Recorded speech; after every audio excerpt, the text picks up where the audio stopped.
All right. Happy Monday, everyone. Don't have anything to start with, so Matt.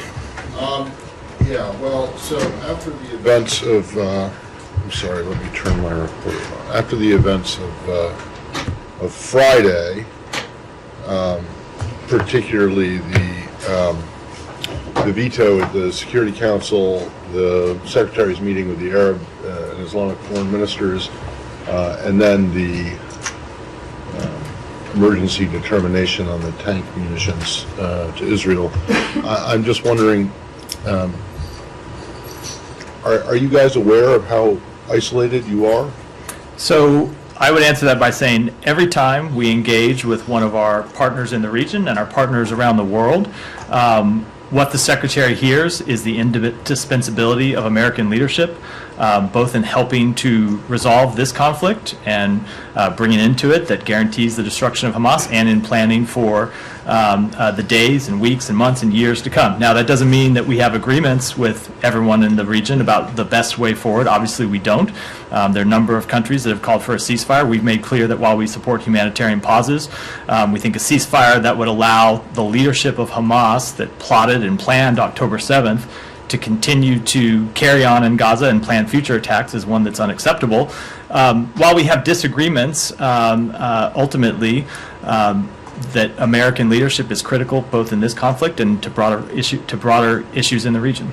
And you think that you're demonstrating American leadership now? Absolutely, and that does not mean that we are going to agree with every country about everything. About any country. So you don't agree with any country. That is not at all. Maybe Israel. That is not at all. We don't agree with Israel on everything related to this conflict. But what happened on Friday and Saturday and over the weekend, you have one country that stands. So I think if you've looked at the results of our diplomacy over the past few months, you cannot take any one piece of data, be it a UN Security Council vote or anything else, and say that that represents the sum and total of our diplomacy, because it doesn't. There are other things that we've done in working with the G7, with partners in the region, that we'll continue to work on. So the bottom line is you're not concerned that it appears the rest of the world, with the exception of Israel, I would say is angry at you and is not, is unhappy with the position that the administration has taken, and that is American leadership. I would say that this conflict has posed a number of obstacles for Israel, for countries in the region, for the United States, for the entire global community.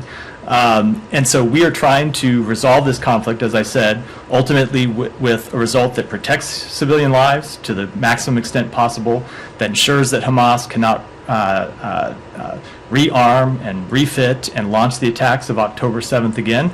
We're trying to work on how to achieve a lasting, secure peace for the Palestinian people and the Israeli people, and the establishment of an independent Palestinian state.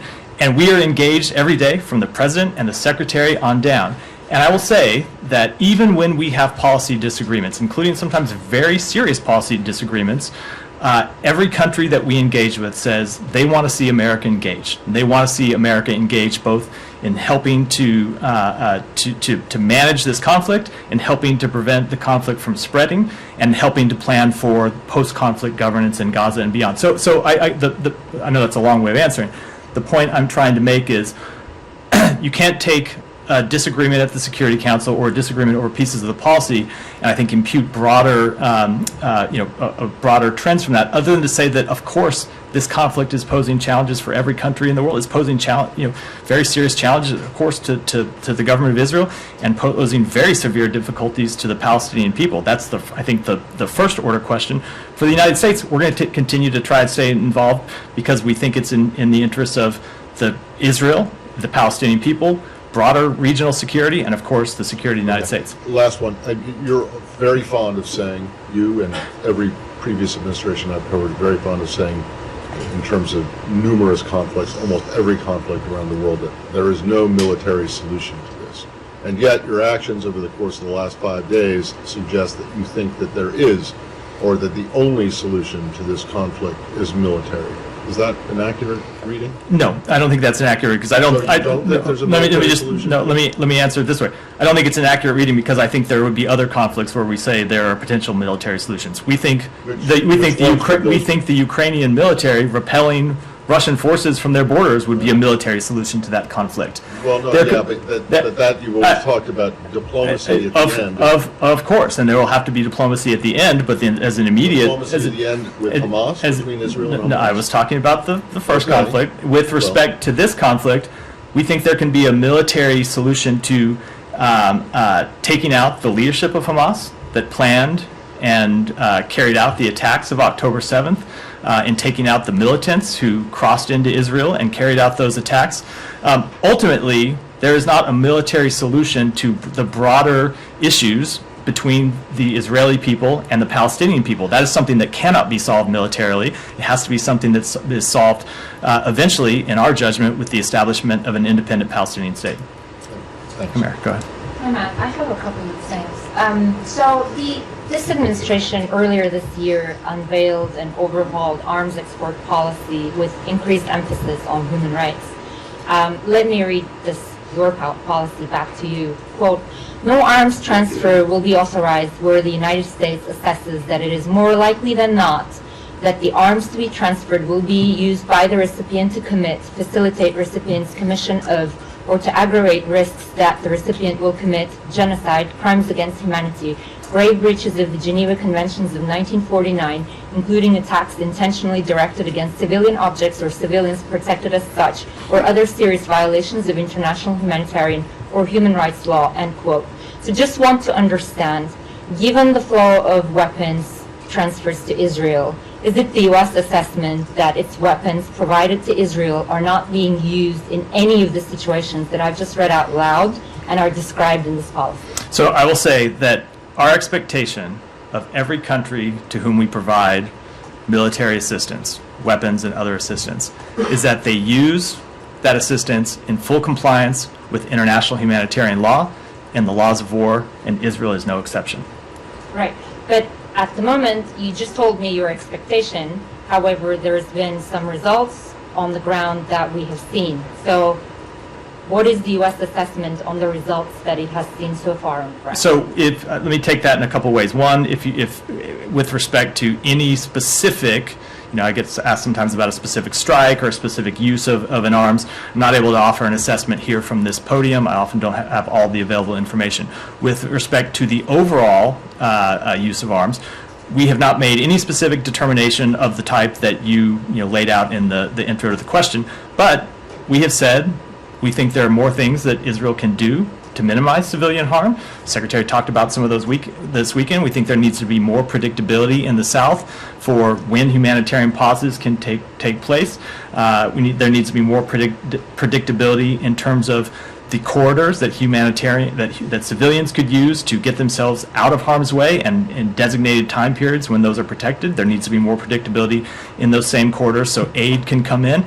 And with respect to the use of the weapons we provide, and with respect to the use of weapons that we don't provide but that Israel uses on its own, we have been clear in all of our conversations with them that they need to comply with international humanitarian law and the laws of war. We have been quite clear with that at the highest possible levels of this government, and will continue to do so. Right. And just a couple of more things, sorry. Could you say that U.S. has a full understanding of where exactly the weapons and the ammunition that it has sent to Israel are being used, like locations and specific offensives, specific fighting, and all of that? I just can't keeping track of it. I would refer you to the Pentagon for a more specific assessment. I can't do so from here. Right. And the final thing is, like, Secretary talked about the gap, and you're referring to his comments yesterday. He sort of laid out like more pauses and specific humanitarian corridors for people to assistance to find its way. But right now we're basically looking at a bit of a societal breakdown inside Gaza in Khan Yunis, where even if there's an increase in the number of aid trucks going in, it's simply not going to the people. Has this administration had conversations with the Israelis over the weekend on this specific challenge, and what assurances have they given you? Yes, we have had specific conversations with them. Our special envoy on the ground, David Satterfield, has had in-person meetings with the Israeli government about these very issues over the weekend.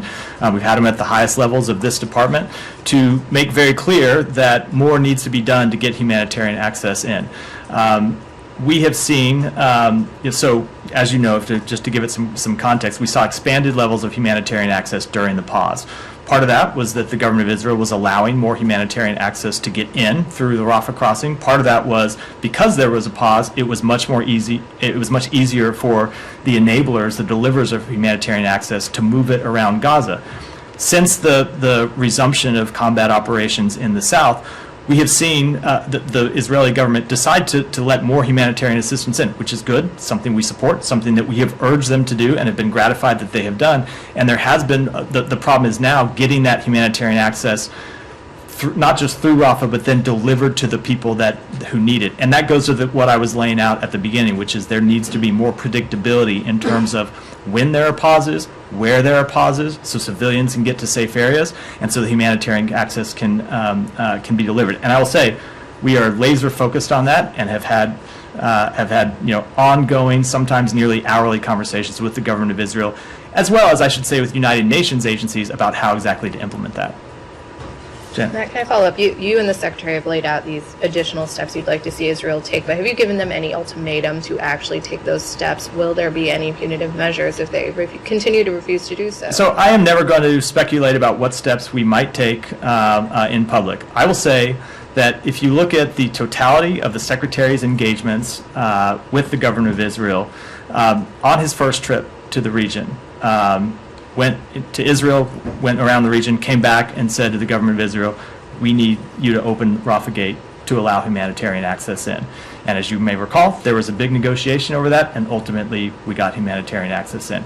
On a second trip to the region, he came and said, we need to see humanitarian pauses, and was very clear with the government of Israel that that's what we wanted to see. You might remember that the government of Israel rejected it out of hand publicly. A few days later, started to implement daily humanitarian pauses of, I think, 6 hours or so. We eventually saw those expanded to other pauses. We are continuing to engage with them now on things we want to see. Last week, we were engaging with them to get more fuel in, so you could run desalination plants, so people get water, so humanitarian access could be delivered. And I think, as you know, initially there was a reluctance to allow a certain amount of fuel in. That level of fuel has gone up. So the approach that we have taken in conducting intense diplomacy and then sometimes having some very direct, candid conversations with them about what our expectations are and what we want to see done has delivered results. Does that mean there's not more to be done? Of course not. There is very much more to be that can be done, and we will continue to engage with in these conversations with them. Matt, I mean, international humanitarian groups, these ministers we met with on Friday, are saying there's not time for this incremental approach. There's not time for this to take weeks and weeks to play out. So are you putting additional pressure on them to say, like, this needs to be done in the coming days, the coming hours, as the situation on the ground is completely collapsed? We do not want to see it take weeks. We share those concerns about the situation on the ground, which is very, very difficult, extremely difficult for civilians right now in Gaza to access the food, the water, the medicine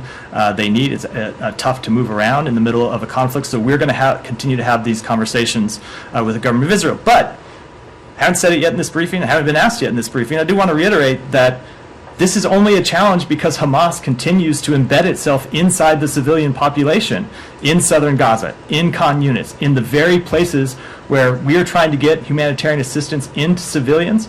The reason it is so difficult to do all this is that Hamas will not vacate its tunnels. Hamas will not stop hiding behind civilians. Hamas will not lay down its arms. So we always need to remember that the situation that Israel is operating in is really unprecedented in trying to conduct urban warfare in this very dense environment where you have an opponent who just carried out a brutal terrorist attack and is committed to carrying out more terrorist attacks, continues to hide behind the civilian population. Now, that in no way lessens Israel's responsibility, and in no way lessens our commitment to be very clear with Israel about what their responsibility is. But I do think we have to remember that That's what makes this thing so difficult from the beginning. I have one more on Israel and one on Yeah. a separate topic. Go ahead. Photos emerged, I don't think you've been asked about this at the podium, photos emerged last week of Israeli forces detaining, blindfolding, and having stripped down men in Gaza. Does the State Department have any comment on this? Do you think it's appropriate for such images to be taken? Do you agree with the Israeli assessment that these were Hamas fighters, given there are people who are saying these are normal civilians, family members? So those images were, we found those images deeply disturbing, and we are seeking more information, both about the nature of the images and, of course, why they're public in the first place. Have you gotten any responses from the We are Israeli seeking more government? information. I don't have a response at this point. And can I ask on a separate topic? Yeah, of course. Alexei Navalny's team says he has been missing for several days. They have no idea where he is. Does the state have any information on his whereabouts or what's going on there? We do not have any information about his whereabouts. We are deeply concerned for Mr. Navalny's well-being after his lawyers have stated that they have not been able to contact him for almost a week now, and after he did not appear at his scheduled court appearance today. We have communicated to the Russian government that they are responsible for what happens to Mr. Navalny while he's in their custody, and they will be held accountable by the international community.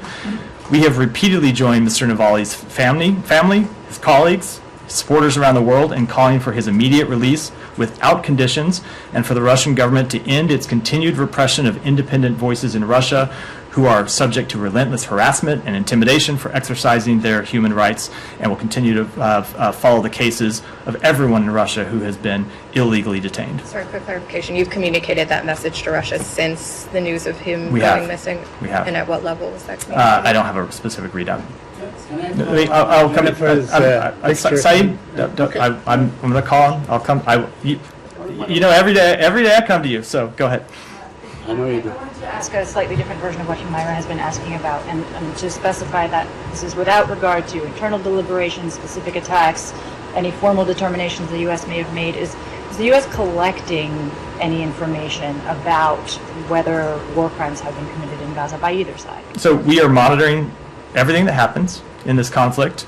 We are engaged in conversations with the Israeli government, and I don't have anything further to say about our internal activities at the State Department. Monitoring. I mean, I know it's a flawed comparison, but in the case of Ukraine and Russia, the U.S. was collecting information through open source and intelligence sources and sharing those actively with, allies and other organizations. So is a similar sort of activity underway? I don't think you can compare them because, as you say, it is a very different environment. It's a very different place on the ground. But I will say that we're not only are we monitoring, but we are in close contact, in close communication with the Israeli government. There are a number of times where we have sought information about specific actions that they have taken. I've talked about that, about some of those from this podium. For example, or I shouldn't say I do, the Secretary mentioned last week the fact that strike that killed a Reuters journalist in Lebanon. Secretary said that we have communicated our interest in finding out what happened to the Israeli government, and they've said that they are investigating it. We think that's appropriate, and we'll continue to have those very direct conversations. Specifically on the question of war crimes, I mean, the U.S. believes, I assume, that there needs to be accountability if it is determined that war crimes are committed again by either side. Of course. And is the U.S. interested in being a participant and arbiter of this, or if not, is there another country or body the U.S. is interested in? I just don't want to address a hypothetical. I have others that I hope you can. Okay, I'll come back. Say, go ahead. Thank you. I just want to follow up very quickly on the issue raised by Jennifer on the picture of the men stripped down and so on. You agree with the spokesman for the Israeli government who said, this is the Middle East and it gets a bit warm. That's why they just. So I haven't seen that. I haven't seen that comment. So I don't want to comment in specific, but I would say that is certainly not a sentiment that we would agree with. We always have been clear with Israel about the necessity of acting in full compliance with international humanitarian law, and that does require that it protects civilians and treat detained individuals humanely and with dignity. I have a couple more questions. The Saudi foreign minister suggested that the Palestinian foreign minister, Riyad Malki, was basically given a gag order that he could not speak in Washington. Could you clarify this? No, that's not accurate. So I will say this gets a little complicated because it goes back to a law from, 30 years ago at this point. So I think the first claim that was made publicly was that we had imposed a visa restriction that prohibits him from speaking. That is not accurate. There is no statute or there's no provision in U.S. law that allows the imposition of such a visa restriction, and we have imposed no such visa restriction. There is a provision in U.S. law going back to 1987, the Anti-Terrorism Act, that prohibits the expenditure of PLO funds inside the United States. There have been waivers issued for that law in the past. Congress has changed the requirements for the Secretary to issue those waivers, such that they cannot be met under current law. But in no way, I would say the provisions of that law all relate to the expenditure of funds. So they in no way limit anyone's ability to speak. Okay, just a couple more questions. Now, you said that the stated goals, Israel's stated goals, which you agree with, which is to end Hamas, defeat Hamas, change the regime in Gaza, whatever that means, and so on, and free the hostages. Now, it has been 65 days. We have not seen any Hamas leaders brought out or killed or named as such, and so on. So, you expect this thing to go for another 65 days? I do not have before they achieve their goals. I do not have an expectation for how long this will go. That's to the Israeli government to speak to. They have killed and have been quite public about the fact that they have killed a number of Hamas fighters. Okay, so I mean, looking at the situation, this could go on for conceivably another 65. Now, Saeed, I just said I wouldn't want to speculate on the outcome, so I don't think you can follow that up by adding speculation to what I've said. Okay. Now, you also said that you want to see a resolution to the Palestinian-Israeli conflict where there's a two-state solution and so on, all that stuff that the U.S. has always been stating all along for 30 years at least, and so on. Now, today, the Israeli Prime Minister spoke to the Defense and Foreign Relations Committees in the Knesset, and he said two things. He said no Palestinian state, no to Palestinians for any circumstance, no Palestinian Authority in Gaza, no Hamas, and so on. So, do you have any comment on what the Prime Minister of Israel, who obviously wields a great deal of power? I mean, he's destroying the Palestinians to smithereens. Do you have any comment on what he said? I think I said earlier in this briefing that we don't agree with Israel on everything, and certainly this would be an example. The Secretary has been quite clear on what our goal is for post-conflict governance. The President has been quite clear that we want to see the Palestinian Authority reuniting the West Bank and Gaza. Making clear we don't want to see any Israeli occupation, making clear we don't want to see a reduction of Gazan territory. So we have laid out the principles that the United States stands by, and we will continue to engage not just with the government of Israel, but with our other partners in the region about how to make those, turn those principles into reality. So why not say, this is the Palestinian state that we recognize.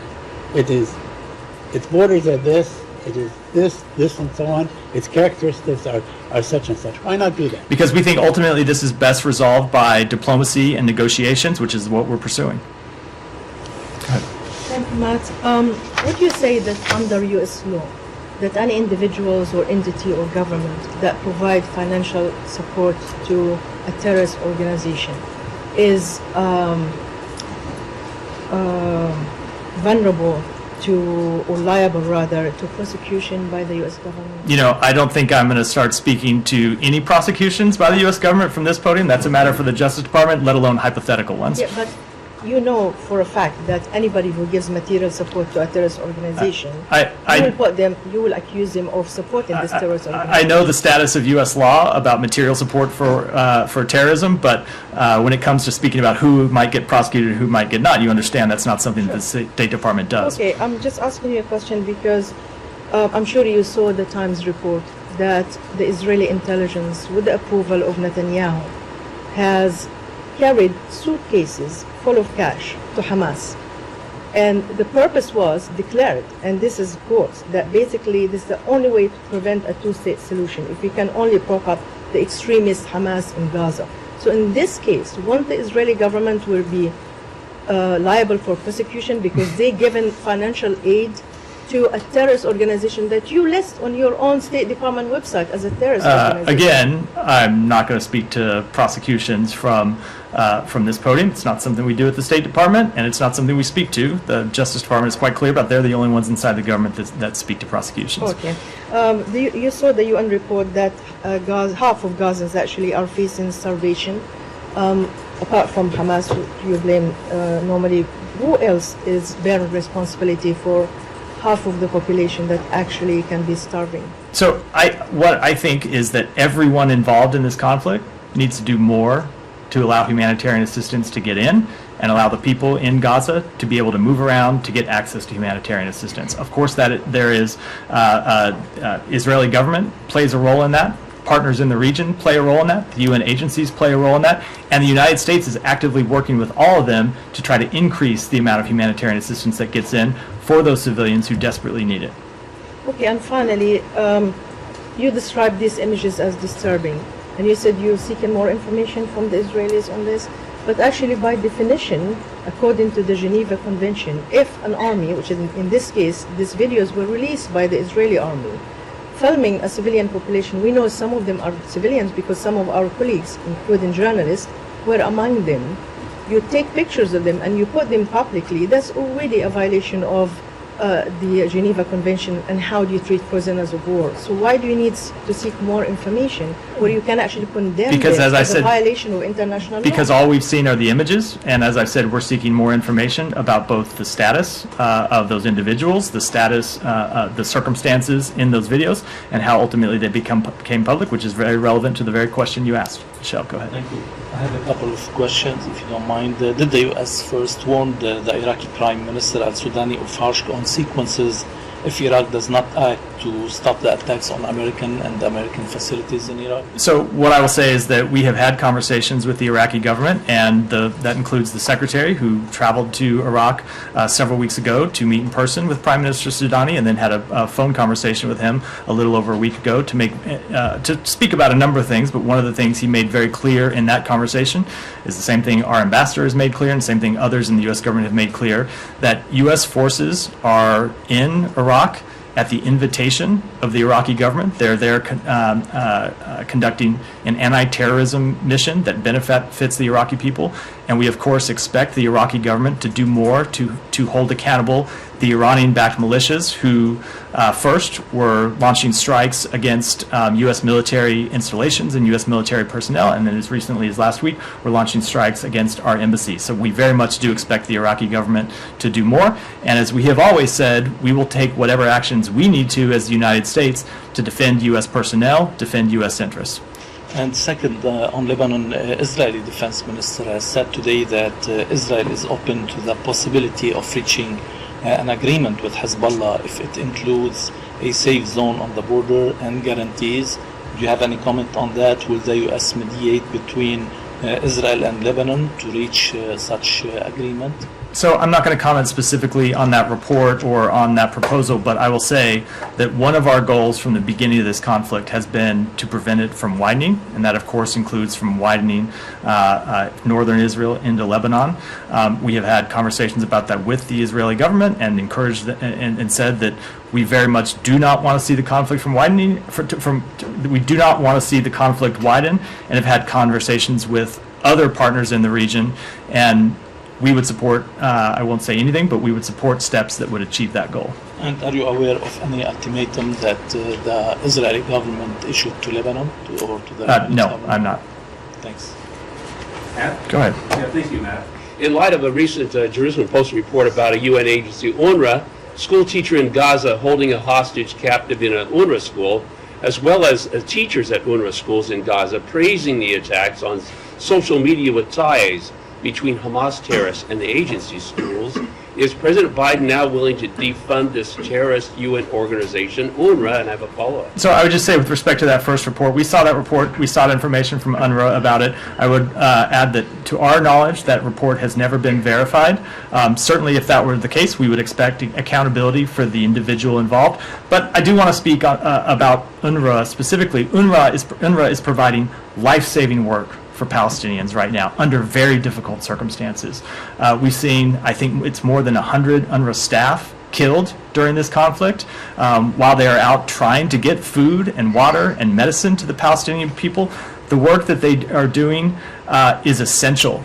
It is saving lives. The United States continues to be the largest donor of humanitarian access to the Palestinian people. We continue to support UNRWA for the work that it's doing, and will continue to do it because they are, I will say, as I said a moment ago, actually they're on the front lines. UNRWA staff putting their lives at risk to get food, water, medicine to children, to babies, to civilians. So we absolutely support the work that they're doing. Okay, in light of that Jerusalem Post report, of 100 Hamas terrorists confirmed to have graduated from UNRWA schools, what level of terrorist involvement with UNRWA will it take to motivate President Biden to condemn the UNRWA terrorists? So we always condemn terrorism, and I think that's pretty clear just based on what you hear me say from this podium every day and what you've heard me say about Hamas since October 7th. But I do want to reiterate what I said about the life-saving work that UNRWA is doing and how important it is that that work not just continue, but that it be expanded. We would welcome other countries increasing their levels of support to UNRWA because we really do think the work they're doing is essential. Go ahead. Yeah, go ahead, Jan. Thank you. I have two questions. First question, Kurt Campbell, the nominee for the Deputy Secretary of State, said at the Congressional Confirmation hearing that he has a skeptical stance on North Korea coming to diplomatic table to give up its nuclear weapons. Then what are the other alternatives for the United States to denuclearize North Korea? I don't want to speak to hypotheticals. I will say that we will continue to encourage diplomacy with North Korea. That has been our policy all along. But I think it's safe to say that his skepticism is well-founded, given that we have seen North Korea refuse to accept our offer to pursue diplomatic alternatives since the beginning of this administration, and beyond that, I wouldn't want to speculate about others. As long as North Korea is providing arms and ammunition to Russia, do you think South Korea should continue to provide artillery shells to support to Ukraine? I just don't have any comment on that. I'll let South Korea speak to its own decisions. Go ahead. Thanks, I appreciate it. Just if you have any reaction to the Washington Post report that Israel used white phosphorus on civilians in southern Lebanon. And then a second question, you mentioned earlier in the press conference that Secretary Blinken referenced the killing of Issam Abdullah, and yet just Friday or Saturday, was it, you fast-tracked 13,000 of the same shells that killed him. So is there like an incongruity to what the department is doing and saying? Let me speak to the first question first, which is that we are concerned by the reports of the use of white phosphorus. Obviously, there is a legitimate military use for white phosphorus, but that does not include using them on civilians. It means that if you use them, you have to do everything you can to minimize civilian harm. Anytime that we provide items like white phosphorus or really anything to another military, we do it with the expectation that it will be used for legitimate purposes and in full keeping with international humanitarian law and the law of armed conflict. So we're looking into this and looking for additional information. And then with respect to your first question, you heard the Secretary speak to this yesterday. If any of you were up early on a Sunday or early-ish, you would have heard him speak to this and make clear that, look, Israel is engaged in a very difficult military campaign against a terrorist organization that says it wants to repeat the attacks of October 7th. He decided that with respect to this sale, this was a munition that they needed on an urgent basis, and so it necessitated an emergency authorization to provide those munitions. But that doesn't not in any way lessen their obligation to act in full compliance with international humanitarian law. And by the way, that goes for not just the munitions we provide them, but that the munitions that they procure from other countries, or that the munitions that they manufacture themselves. We expect them, and they should expect themselves, to comply with humanitarian law with respect to any weapon that they use. Matt, just on the white phosphorus thing. I mean, this report today is not the first of its kind to allege that Israel has used white phosphorus in this conflict. They go back to, I think, October 13th. you've never expressed concern about them before, which suggests to me that you didn't believe them. Why now all of a sudden are you saying you're concerned by this report? The difference with respect to this report is that the reporting, the story in the Post, and again, it's a report, that's why we're seeking more information, purported that it was used, if not against a civilian target, had significant impact on civilian targets. So that's the So you that's, don't. that's, That's the reason back for in October, the first week of this war, when there were allegations that from Amnesty and others that white phosphorus had been used by Israel in Gaza. So that you have no problem with. White phosphorus. There are legitimate military uses for white phosphorus. So, are you so are you saying that there was no civilian impact when these were used allegedly in Gaza? I'm saying the specific reporting that we saw in the Washington Post is something that we were concerned about. Reporting that you saw So back I on would, October 13th. if you want to refresh my memory about what that specific report is, I would be glad to I'll look at send it. it to you. I looked But it up it was because I was surprised but that it was- John Kirby said the exact It was same the thing that you specific did. details in this story that we found concerning and why we're seeking more information about it. Go ahead, Can I Mary. ask a clarification on what you said about Islam? Because I just checked Secretary Blinken's comments from Thursday. He says it's my understanding that the Israelis are carrying out an investigation. But I think you said that the United States government has actually sought information about the incident after our story has come out. Is that right? We engaged in a conversation with the Israeli government. They told us that it's under investigation. Right. Correct.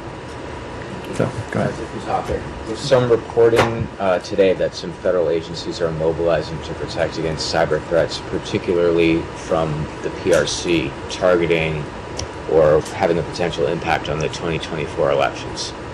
Was this brought up at all in the bilaterals in San Francisco?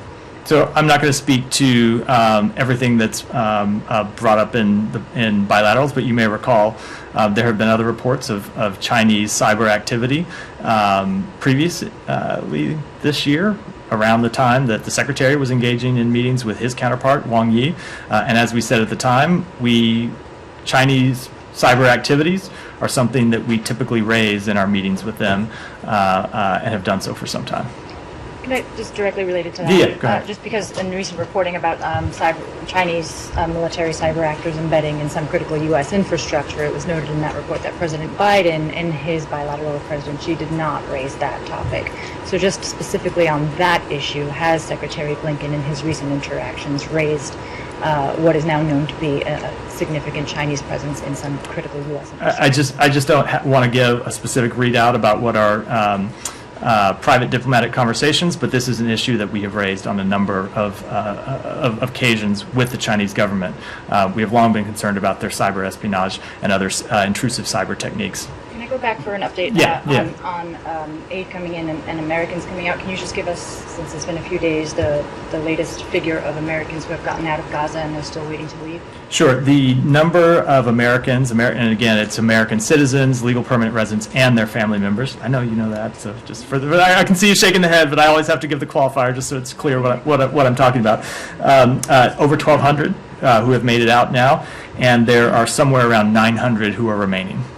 And to circle back on those reports of a potential American casualty, somebody who's waiting to leave Gaza.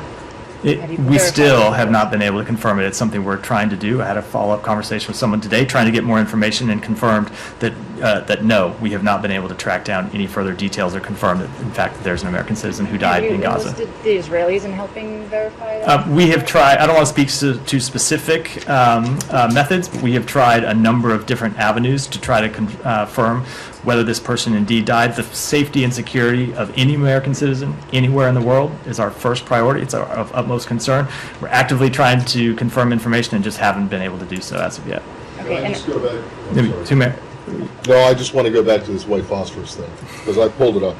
Right, this is the, I'm just going to read you the first sentences. Amnesty International's crisis response program gathered compelling evidence documenting the use of white phosphorus artillery shells by the Israeli army in densely populated civilian areas in Gaza. Again, So that didn't bother you. Again, You I don't concerned. You didn't know. express Let me. concern then about that. I don't know This this. So I'll send it. I know, but I don't know the specifics of whether people were evacuated from those areas before they were used. I don't know any of the specific. Does it matter? Certainly, This is October 13th. certainly would matter If people were evacuated. if people had moved out of an area and you were only there were only military attack. Of course, it would matter. I would say, Matt, but let me just say, anytime that we saw white phosphorus being used in a way that would harm civilians, of course it was something that we would be concerned about, which is why when we saw the reports in the Post, we said that it's something we found concerning and are seeking more information I'm about. just curious as to why you didn't find it concerning the first time. So October 13th, I think I was on a trip to the Middle East, not standing I here, was here too. at this podium taking questions. Okay. Had I been here and you asked me questions, maybe I would have said that. Sorry, can I Yeah, ask go ahead. clarification on your clarification? Because Clarification of my Yeah, clarification. because engaged in conversations is like Diplo speak, and it's just when the U.S. government, when you guys saw the Reuters investigation about the killing of Issam Abdallah by Israeli tank fire, did you ask a question to the Israelis?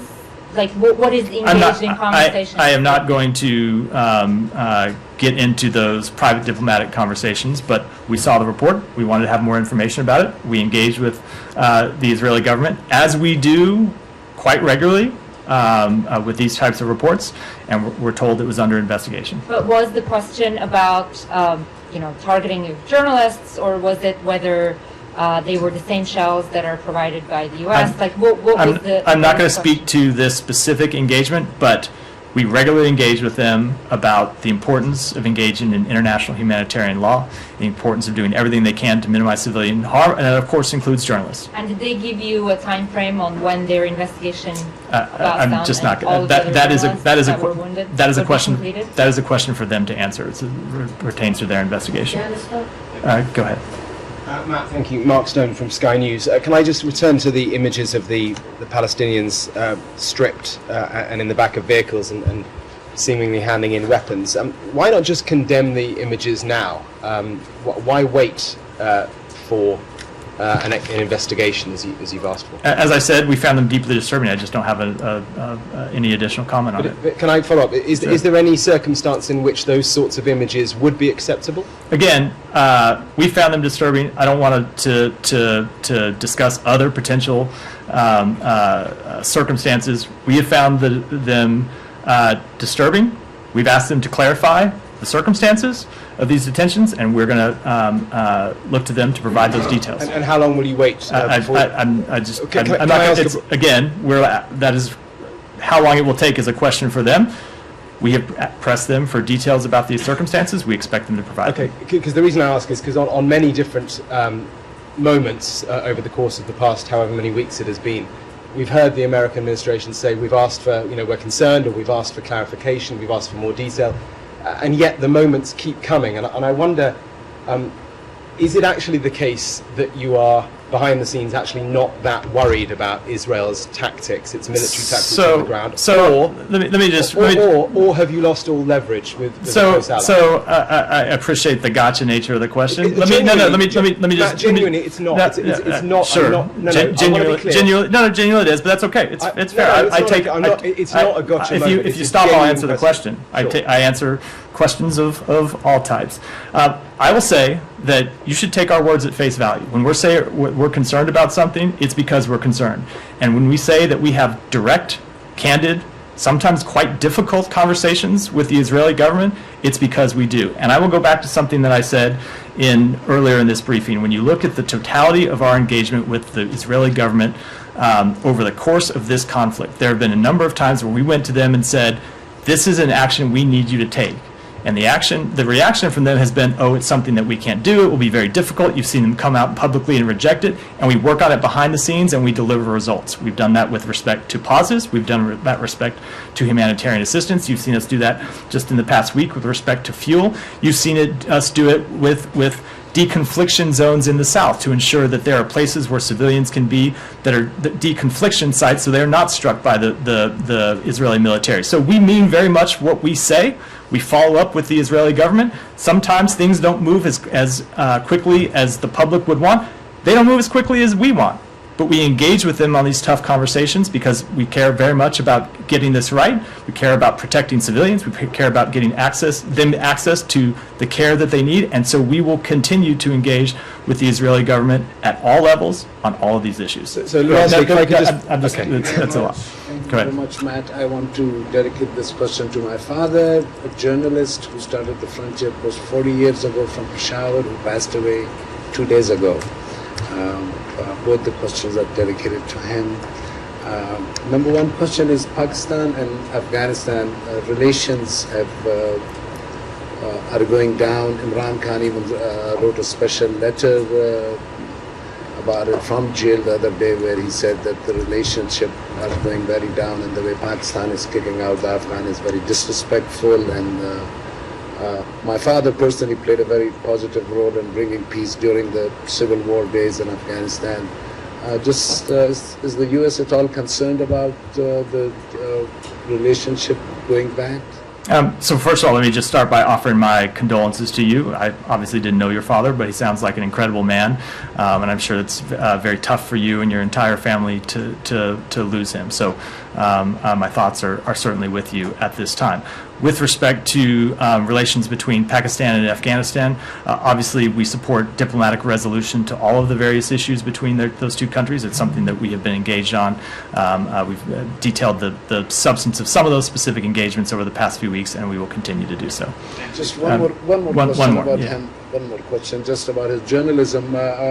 So the investigative journalism was something introduced in Pakistan by him in the mid-80s, and one of the stories that he has regularly been writing about, and I know the State Department does not take any position between political parties. You have said that many times to me, especially with regard to Ceasefire. But regarding condemnation, the U.S. does not support corrupt and criminal leaders around the world. That's a clear fact. In Pakistan, Prime Minister Nawaz Sharif, three-time Prime Minister, the Frontier Post had published stories about him taking money from Osama bin Laden to disrupt Benazir government. The story was not condemned. Taking state land, story was not condemned or challenged in any court. Sending money internationally, basically financial money laundering thing, story was never challenged. At least condemn that. Okay, the U.S. had no role in Imran Khan removal, but at least say something about that a Panama paper convict has come back to Pakistan. Pakistani Americans are upset at Biden for being silent about it. They feel like you have brought this old corrupt criminal leader back into Pakistan, and he's coming back to. So at least condemn the corrupt politicians. So I will just say, with respect to that, especially the last part of your question, the United States does not play any role in choosing the leaders of Pakistan. We engage with the leadership leadership decided by the Pakistani people, and we will continue to engage with the government of Pakistan on all these issues. Go ahead, and then we'll wrap for today. Yeah, go ahead. Thank you, Mark. Two questions about Afghanistan. Taliban still didn't bring any change on their plan regarding Afghan women, and President Biden last week, he was concerned about terrorist activity like Daesh and other terrorists. Any comment about that? And also recently there is a report published that former Afghan House speakers under President Ghani's government has been listed through by the U.S. Treasury. And like him, there is so many people that they are involved in corruption in Afghanistan. As Mr. Afridi raised this issue 2-3 years ago, and he keep asking me, is there a U.S. As a plan to, blacklisted other corrupt people in Afghanistan? So we have taken action to designate former members of the Afghan parliament and their immediate family members, which renders them generally ineligible to enter into the United States because of their involvement in significant corruption. The Treasury Department has also designated these individuals under the Magnitsky Sanctions Program for their extensive role in transnational corruption. Treasury designated a network of 44 companies connected to them for their role.